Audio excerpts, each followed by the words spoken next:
Hello बच्चों, स्वागत है आपका हमारे यूट्यूब चैनल में डिजी क्लासेस में।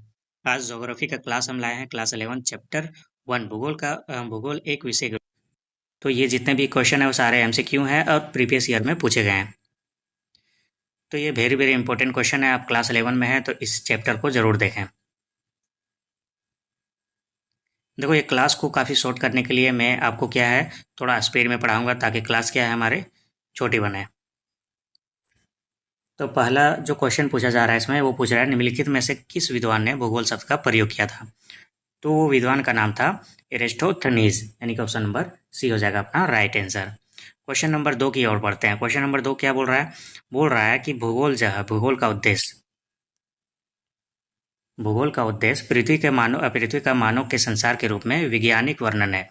भूगोल की यह परिभाषा किसने प्रस्तुत की थी, वो हमें बताना है। तो ये भाषा किसने प्रस्तुत की थी? वो था विडाल डी लाब्लास ने। किसने किया था? विडाल डी लाब्लास ने, यानी कि option number D. Question number 3 की ओर बढ़ते हैं। क्वेश्चन नंबर 3 क्या पूछ रहा है हमसे? देखो, क्वेश्चन नंबर 3 हमसे कह रहा है कि निम्नलिखित में से किस लक्षण को भौतिक लक्षण कहते हैं। तो कमेंट करके मुझे ये बताओ कि भौतिक लक्षण क्या होता है, तभी आपको क्या होगा, इसका आंसर समझ में आएगा। फिलहाल मैं इसका आंसर बता देता हूँ आपको। जो इसका आंसर होगा वो होगा मैदान, ऑप्शन नंबर बी। बंदरगाह नहीं होगा, सड़कें नहीं होगा, जल उद्यान भी नहीं होगा। क्यों नहीं होगा इसका मैं आपको कमेंट में ज़रूर बताऊंगा, लेकिन आप पहले मुझे बताना कि भौतिक लक्षण किसे कहते हैं।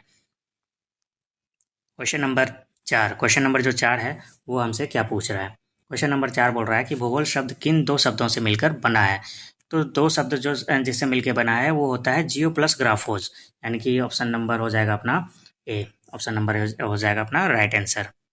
क्वेश्चन नंबर 5 की ओर बढ़ते हैं। कोई क्वेश्चन नंबर 5 क्या बोल रहा है? देखो, क्वेश्चन नंबर 5 जो है वो कह रहा है हमें कि निम्नलिखित में से कौन सा प्रश्न कार्य कारण संबंध से जुड़ा हुआ है।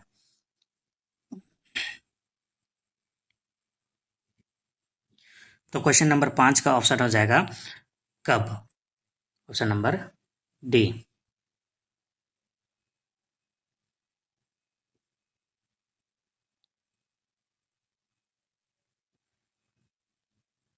देखो, कारण शब्द से नहीं जुड़ा हुआ है ना, ऑप्शन नंबर हो जाएगा डी। क्योंकि क्या जो है इसमें भी हमारा क्वेश्चन मार्क आता है, कहाँ भी क्वेश्चन मार्क आता है, और क्यों में भी क्वेश्चन मार्क आता है। कब कब में हम लोग क्वेश्चन मार्क लगाते हैं क्या, ये मुझे कमेंट करके आप बताना।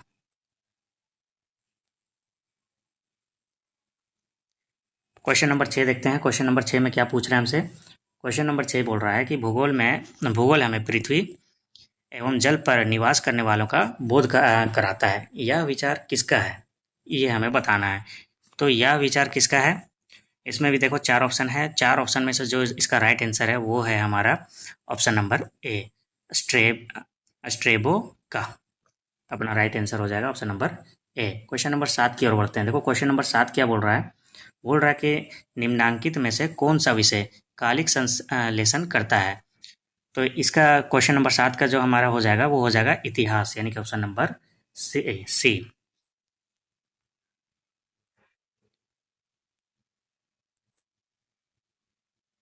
8 हमें क्या बोल रहा है? भूगोल पृथ्वी तल का क्षेत्र विवरणीय विज्ञान है, यह कथन है। तो यह कथन किसका है? ये कथन है हेटनर का। किसका है? हेटनर का, ऑप्शन नंबर सी। देखो, क्वेश्चन नंबर जो 9 है इसका आंसर आप दोगे। क्वेश्चन नंबर 9 में क्या पूछ रहा है ये मैं पढ़ के बता देता हूँ। इसमें बोल रहा है कि भूगोल पृथ्वी पर क्षेत्रीय विभिन्नताओं के विवरण तथा व्याख्या से संबंधित है, परिभाषित क्या है। तो इसका परिभाषित आपको बताना है कि ऑप्शन नंबर ए हेटनर, हम बोल्ट या रिटर, या इनमें से कोई नहीं है। 4 ऑप्शन है इसमें से, और इसमें से जो राइट आंसर होगा ये आपको बताना है। देखो, अगर ऑप्शन नंबर डी आता है कि इनमें से नहीं है, तो भी आपको कमेंट करके बताना है फिर उसका आंसर क्या हो जाएगा। ठीक है, तो ये मुझे कमेंट करके बताना। वैसे इसका जो आंसर है वो ऑप्शन नंबर डी ही होगा। तो आप मुझे कमेंट करके बताओ कि इसका राइट आंसर क्या होगा।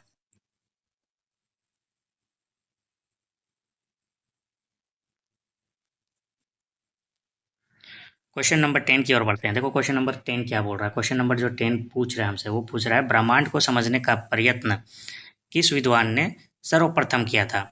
तो उस विद्वान का नाम था अपना आर्यभट्ट। क्या नाम था? Aryabhata, option number B.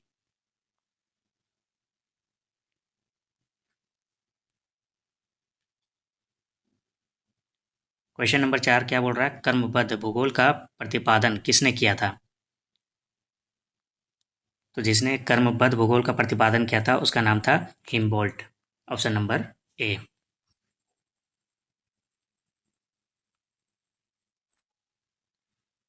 तो चलिए 12 की ओर बढ़ते हैं। क्वेश्चन नंबर 12 हमसे क्या पूछ रहा है, निम्नलिखित में से किस विषय विषय का अध्ययन पर्यावरण भूगोल में नहीं करता है? कौन सा ऐसा विषय है जिसमें पर्यावरण भूगोल का अध्ययन नहीं करता है? ठीक है, नहीं करता है ये याद रखना। अगर पूछ दिया करता है तो आपको बताना पड़ेगा कि कौन करता है, और कौन नहीं करता है उसमें से भी आपको बताना पड़ेगा कि कौन नहीं करता है। तो यहाँ पर अगर कौन नहीं करता है हम लोग ऑप्शन करेंगे तो कौन करता है ये हमें पता चल जाएगी। तो इसमें से कौन नहीं करता है वो है पर्यावरण संरक्षण। कौन नहीं करता है? पर्यावरण संरक्षण। ऑप्शन नंबर सॉरी पर्यावरण संरक्षण तो करता ही है, पर्यावरण प्रदूषण भी है, ये भी करता है ना? तो पर्यावरण संरक्षण क्या है, ये राइट आंसर हो जाएगा इसका। पर्यावरण प्रदूषण भी ये भी करता है, तो यानी कि ये भी हो जाएगा कि पर्यावरण अध्ययन करता है ना। और भूमि ह्रास जो है ये भी हो जाएगा, यानी कि इस क्वेश्चन का जो हमारा राइट आंसर हो जाएगा वो हो जाएगा ऑप्शन नंबर बी, भूमि उपयोग। ठीक है, कौन सा हो जाएगा? ऑप्शन नंबर बी, ये हो जाएगा राइट आंसर हो जाएगा। बाकी सब क्या करते हैं, ये अध्ययन करते हैं। ये तीनों क्या करते हैं? अध्ययन करते हैं। सिर्फ एक यही है ऑप्शन नंबर बी, भूमि उपयोग, जो क्या करता है? पर्यावरण भूगोल का अध्ययन नहीं करता है। ठीक है, तो चलिए क्वेश्चन नंबर 13 की ओर बढ़ते हैं। क्वेश्चन नंबर 13 हमसे क्या पूछ रहा है वो देखते हैं। देखो, निम्नलिखित में से कौन सी मानव भूगोल की शाखा है, ये हमसे पूछ रही है। मानव भूगोल की शाखा कौन सी है ये हमें बताना है। थोड़ा सा क्वेश्चन ऊपर नीचे हो गया है, नेक्स्ट टाइम थोड़ा सा ध्यान रखूंगा मैं इसका। तो क्वेश्चन नंबर 13 का क्या हो जाएगा राइट आंसर, वो आप बताइए हमको। वो हो जाएगा हमारा ऑप्शन नंबर ए, सामाजिक भूगोल।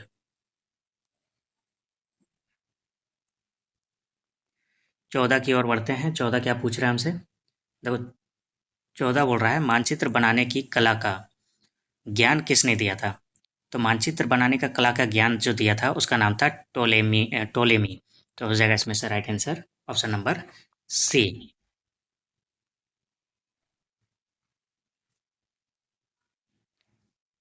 15 क्या पूछ रहा है हमसे, भारत का दक्षिणतम बिंदु है। तो भारत का दक्षिणतम बिंदु कौन सा है? वो है हमारा इंदिरा बिंदु, यानी कि ऑप्शन नंबर सी।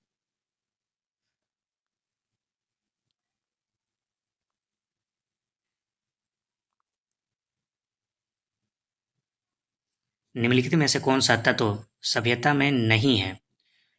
जो नीचे दिए गए हैं चार ऑप्शन, जैसे कि गांव, पर्वत, यातायात या फिर नगर, वो इसमें से कौन सा ऐसा तत्व है जो सभ्यता में नहीं है? तो वो है हमारा पर्वत। क्या है? पर्वत।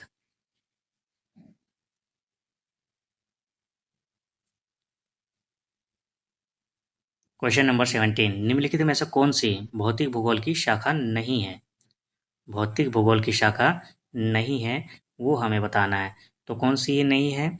मानव शास्त्र, जलवायु विज्ञान या भू आकृति विज्ञान या फिर जल विज्ञान। तो इसमें जो राइट आंसर हो जाएगा वो हो जाएगा ऑप्शन नंबर ए, मानव शास्त्र।